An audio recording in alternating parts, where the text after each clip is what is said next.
नमस्ते। Los Angeles union station में आपका स्वागत है। आज हम एम्ट्रैक के पैसिफिक सर्फलाइनर पर सफर कर रहे हैं। यहां से सैन डिएगो तक बिजनेस क्लास में यात्रा करेंगे। पैसिफिक सर्फलाइनर एम्ट्रैक की सबसे खूबसूरत इंटरसिटी ट्रेनों में है, जो लाइन के अधिकतर हिस्से में प्रशांत महासागर के तट के पास से गुजरती है। सफर सुंदर था, लेकिन ये वो परफेक्ट यात्रा नहीं थी जिसकी उम्मीद थी, क्योंकि एम्ट्रैक की यात्रा कभी भी खराब हो सकती है। तो मेरे साथ आइए, जब हम एम्ट्रैक की पैसिफिक सर्फलाइनर में सवार होते हैं और सैन डिएगो की ओर एक ऐसी यात्रा पर निकलते हैं जो उतनी बेहतरीन नहीं रहने वाली। हमारी यात्रा एलए यूनियन स्टेशन से शुरू होती है, जो एम्ट्रैक का सबसे व्यस्त पश्चिमी केंद्र है। करीब 1,10,000 दैनिक यात्रियों को सेवा देते हुए इसके 14 ट्रैकों पर 4 लंबी दूरी की सेवाएं, एम्ट्रैक पैसिफिक सर्फलाइनर, 6 मेट्रोलिंक कम्यूटर रेल सेवाएं और एलए मेट्रो की एबीडी लाइनों से कनेक्शन उपलब्ध हैं। यूनियन स्टेशन अमेरिका के सबसे सुंदर स्टेशनों में से एक है।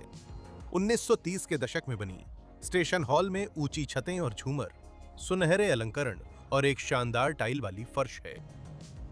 2026 में वर्ल्ड कप आ रहा है और एलए मेजबान शहर होने से हर जगह वर्ल्ड कप की सजावट है।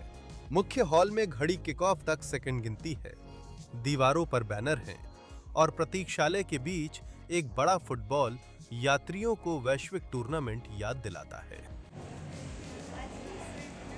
हम बिजनेस क्लास में हैं, फिर भी एलए मेट्रोपॉलिटन लाउंज में अनुमति नहीं है, जो सिर्फ स्लीपर यात्रियों और चुनिंदा प्लस व एग्जीक्यूटिव रिवॉर्ड स्टेटस वालों के लिए है।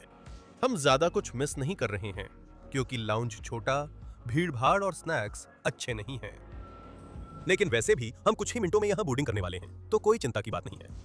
ट्रैक लेवल की ओर निकलते हुए हम ठीक समय पर पहुंचे, ताकि अपनी ट्रेन को आते हुए देख सकें। ये पैसिफिक सर्फलाइनर ट्रेन 770 है, जो सैन डिएगो जाती है। ये 5 सर्फलाइनर कोच, एक सुपरलाइनर और शक्ति के लिए एक सीएमएस SC44 चार्जर इंजन से बनी है।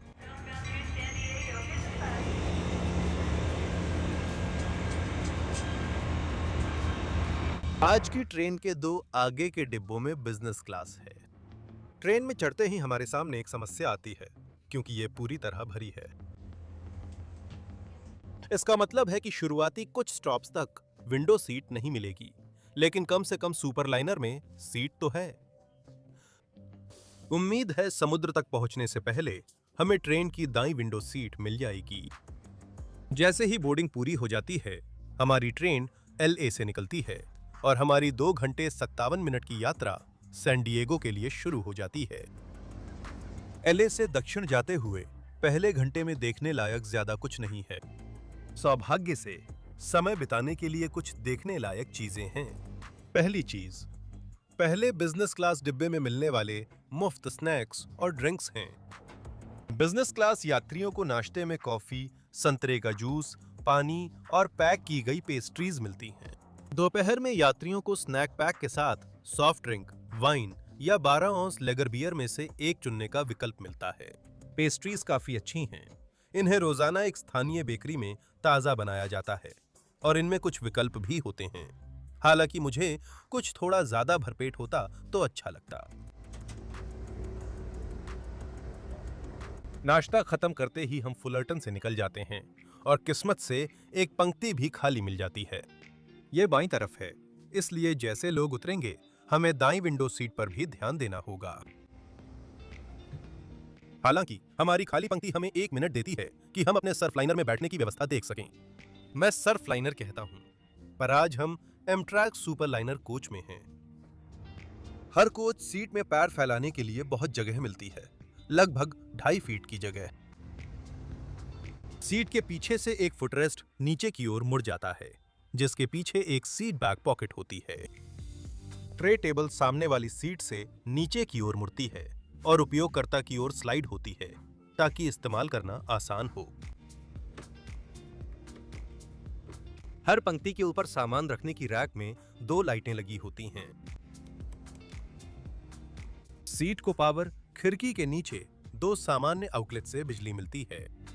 सुपरलाइनर सीटें लगभग 30 डिग्री तक झुक जाती हैं और पंक्तियों के बीच ज्यादा जगह होने से पीछे बैठे यात्री को परेशानी नहीं होती। इनमें सीट के नीचे से निकलने वाला लेग रेस्ट भी है। ये सुपर लाइनर एमट्रैक की पुरानी नीली अपहोल्स्ट्री वाले कुछ अंतिम डिब्बों में है। हालांकि लेग रेस्ट अब ग्रे विनाइल में है। सीटें अब भी बेहद आरामदायक हैं और यह 3 घंटे की यात्रा के लिए एकदम उपयुक्त हैं। नीचे यात्रियों को एक सुलभ बैठने की जगह, एक लगेज रैक और बाथरूम मिलेंगे। यह सुविधा सुलभ है और दिव्यांग यात्रियों के लिए अतिरिक्त जगह देती है। सिंक काउंटर और शीशा साफ व सही स्थिति में है।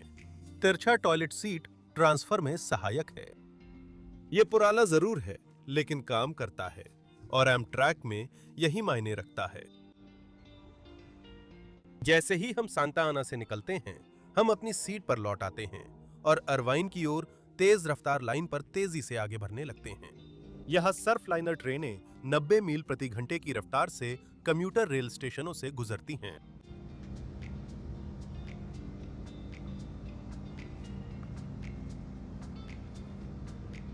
इरवाइन कैलिफोर्निया 2026 वर्ल्ड कप में टीम यूएसए का मुख्य ठिकाना है और वे सभी को यह बताना नहीं भूलते।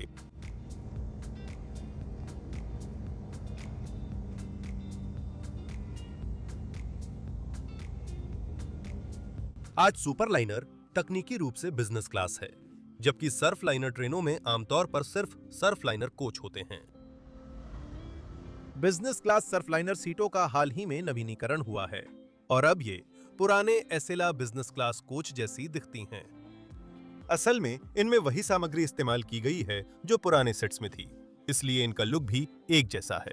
कार 2x2 लेआउट में है, जिससे कोच से ज्यादा लेगरूम मिलता है, लेकिन सुपर लाइनर से कम है और इसमें फोल्ड आउट ट्रे टेबल्स व छोटा फुट रेस्ट है। ऊपरी स्तर के एक छोर पर बिजनेस स्नैक एरिया और दूसरे छोर पर बाथरूम व लगेज रैक हैं।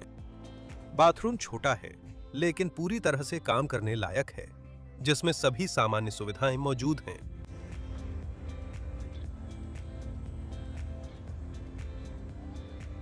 हम समुद्र वाले हिस्से के बहुत करीब पहुंच रहे हैं, लेकिन आखिरी पल में सैन जुआन कैपिस्ट्रानो पर एक पंक्ति खाली हो जाती है, जिससे हमें सबसे अच्छी सीट यानी दाईं ओर की विंडो सीट मिल जाती है। और ठीक उसी तरह उस विंडो के बाहर समुद्र शानदार अंदाज में नजर आता है। आज का दिन बेहद खूबसूरत है। तेज धूप, नीला समुद्र और सफेद लहरें मिलकर एक अनोखा नजारा बनाती हैं, जो सिर्फ प्रकृति माता ही बना सकती हैं।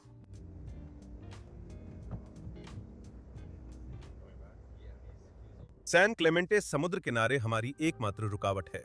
यहाँ का प्लेटफॉर्म पानी से सिर्फ 150 फीट दूर है, जिससे ये समुद्र के सबसे नजदीक स्थित एमट्रैक स्टेशन है।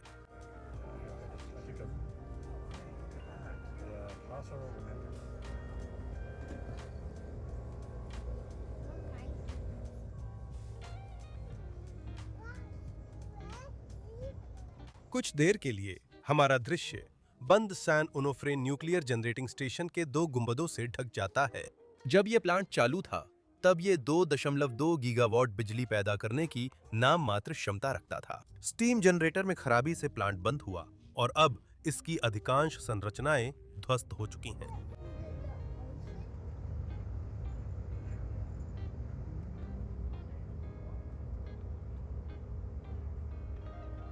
अगर बिजनेस क्लास के स्नैक्स पसंद नहीं हैं, तो कुछ ज्यादा भरपेट खाने के लिए कैफे कार जाएं। कैफे कार 3 के निचले स्तर पर पाया जाता है। पैसिफिक सर्फलाइनर मेन्यू में अन्य अमेरिकी इंटरसिटी ट्रेनों से अलग एक्सक्लूसिव खाने, कॉकटेल्स और विस्तृत बियर मेन्यू मिलते हैं। वे रात 8 बजे के बाद हैप्पी आवर में $6 की नेशनल बियर कॉकटेल्स और $3 में 2 सोडा पानी देते हैं। हम अपनी कार से ओशन साइड पहुंचते हैं। यात्री सामान्य रूप से उतरते और चढ़ते हैं, लेकिन फिर सब कुछ शांत हो जाता है। हमने हेड एंड पावर खो दी है। हेड एंड पावर उन लोगों के लिए जो नहीं जानते, वह इंजन से कोचों तक बिजली की सप्लाई होती है, जिससे लाइटिंग, एयर कंडीशनिंग और सबसे जरूरी टॉयलेट्स के लिए बिजली मिलती है। कुछ मिनट बीत जाते हैं और क्रू घोषणा करता है कि इंजीनियर समस्या को ठीक करने के लिए लोकोमोटिव को फिर से शुरू करने की कोशिश कर रहा है। ठीक है, हमारे इंजीनियर पावर शुरू करने की कोशिश कर रहे हैं। 2-3 मिनट दीजिए, हम फिर से शुरू करेंगे। कुछ और मिनट बीत जाते हैं और क्रू पीए सिस्टम पर आकर कहता है कि हमें यहाँ थोड़ी देर रुकना पड़ेगा और हम थोड़ी देर के लिए ट्रेन से नीचे उतर सकते हैं। अब ये सामान्य रुकावट ताजा हवा के ब्रेक जैसी हो गई है, जैसे लंबी दूरी की ट्रेन में। छोटी यात्रा के दौरान ऐसा ब्रेक मिलना अजीब है, लेकिन मैं बाहर निकलने का कोई भी मौका जरूर लूंगा।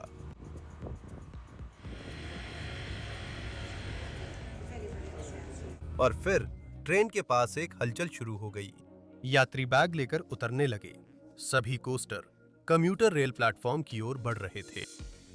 क्रू ने घोषणा की है कि ट्रेन 770 ओशन साइड के दक्षिण में हाई वोल्टेज फॉल्ट न ठीक होने के कारण रद्द कर दी गई है। इसी तरह पैसिफिक सर्फलाइनर पर हमारी यात्रा समाप्त हुई। अब हम सैन डिएगो कैसे जाएंगे? क्रू ने कहा कि बैग ले लो और कोस्टर प्लेटफॉर्म जाकर लोकल ट्रेन से अंतिम गंतव्य पहुंचे।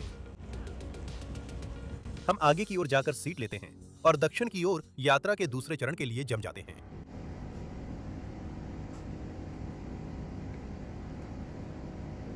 कोस्टर कम्यूटर लाइन एमट्रैक जितनी आरामदायक नहीं है। मेरा प्लान है कि इस पर पूरा वीडियो बनाऊं, इसलिए इसे संक्षिप्त रखूंगा। सीटिंग 2x2 है। 4-4 के ग्रुप बॉम्बार्डियर बाई लेवल कारों में चलते हैं। सीटें ठीक हैं, पर कम्यूटर रेल जैसी लग्जरी नहीं है। ये अच्छा है, लेकिन उतना अच्छा नहीं है जितनी ट्रेन हम अभी छोड़कर आए हैं। हालांकि नज़ारे वही रहते हैं और हम जल्दी ही फिर से पैसिफिक ओशन के किनारे आ जाते हैं।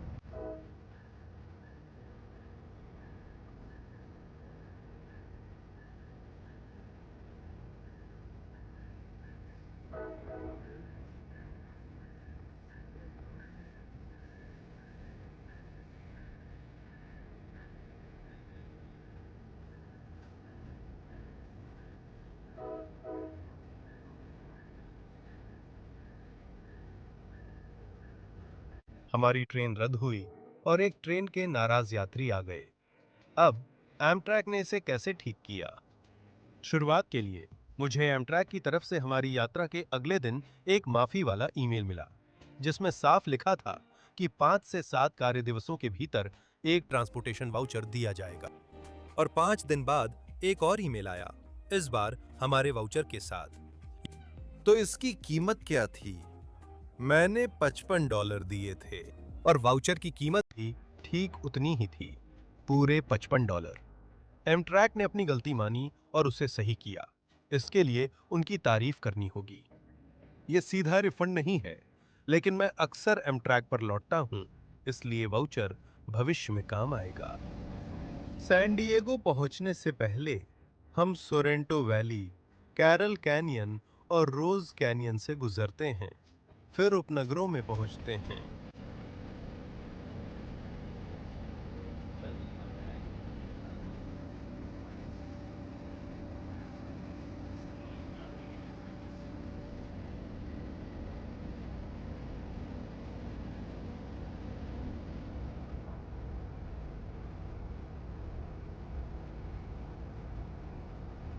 ट्रेन की पश्चिम दिशा में सैन डिएगो इंटरनेशनल एयरपोर्ट देखें। ये पटरी के पास कुछ ब्लॉक दूर है और विमानों को करीब से देखने के लिए शानदार जगह है। और एक अनपेक्षित ट्रांसफर और 30 मिनट की अतिरिक्त यात्रा के बाद हमारी ट्रेन लाइन के अंत में सैन डिएगो के सांता फे डिपो पर पहुंचती है।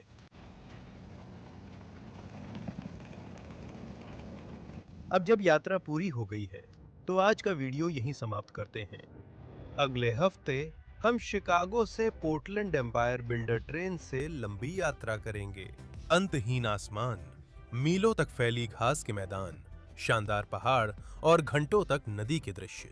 एम्पायर बिल्डर की रात की यात्रा के लिए सब जरूरी चीजें हैं और हम अपने सुपरलाइनर रूममेट के आराम से पूरा आनंद लेंगे। तो अगले हफ्ते एम्पायर बिल्डर के लिए हमारे साथ जुड़िए, जो अमेरिका भर में 2257 मील की एक ओडिसी है। खैर, अगर आप यहाँ नए हैं तो मुझे बहुत अच्छा लगेगा अगर आप नीचे दिए गए सब्सक्राइब बटन को दबा दें। यह बिल्कुल मुफ्त है और चैनल को सपोर्ट करने में बहुत मदद करता है। मैं अपने पेट्रियंस और मेंबर्स को दिल से धन्यवाद और बड़ा शाउट आउट देना चाहता हूँ। आपकी उदारता के लिए मैं आभारी हूँ। अगर आप भी अपना नाम वीडियो में देखना चाहते हैं या चैनल को और भी तरीकों से सपोर्ट करना चाहते हैं तो नीचे डिस्क्रिप्शन में दिए गए लिंक पर जरूर जाएं। खैर, आज के लिए बस इतना ही। मेरे साथ सफर करने के लिए धन्यवाद और मैं आपको अगले वीडियो में मिलूंगा।